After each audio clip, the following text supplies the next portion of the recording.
In a Maryland Matters op-ed, you're quoted as saying that your father told you that when the war on drugs took off, law enforcement ceased knowing how to address violence and only learned how to chase drugs.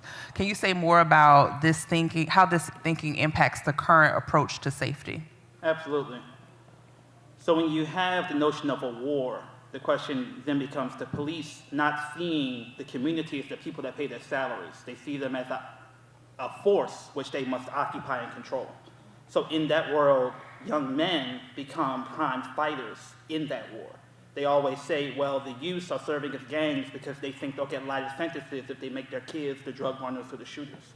This has been a talking point of local media the past few years since the pandemic, but it goes all the way back to the 80s in the crack era, right? So this idea of seeing young people as basically in a guerrilla warfare against the cops has a long history that goes obviously at least back to the Panthers, right? So with that, you see firsthand cops are very slippery. Cops in Baltimore have been complaining about not having computers for 40 years. What I know is that they don't want computers because they're computer illiterate, and also then there'd be a paper trail of all the BS they do.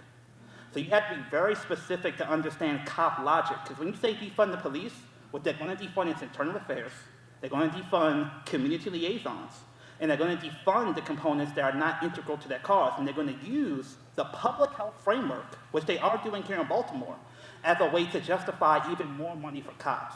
A lot of what's being called public health approaches to public safety involves a lot of policing.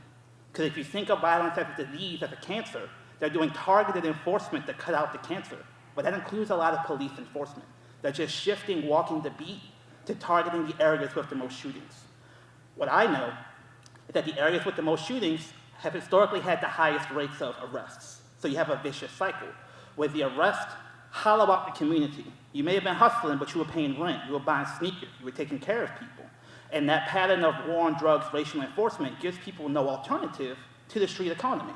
So this evidence-based, public health-inflected policing is now being seen as an alternative to old school, crack them over the head, or walk the beat throughout the whole city policing. This targeted enforcement is actually adopting some woke rhetoric and bringing in a lot more civilians to justify even more funding for police because they're claiming to have connected to the public health establishment.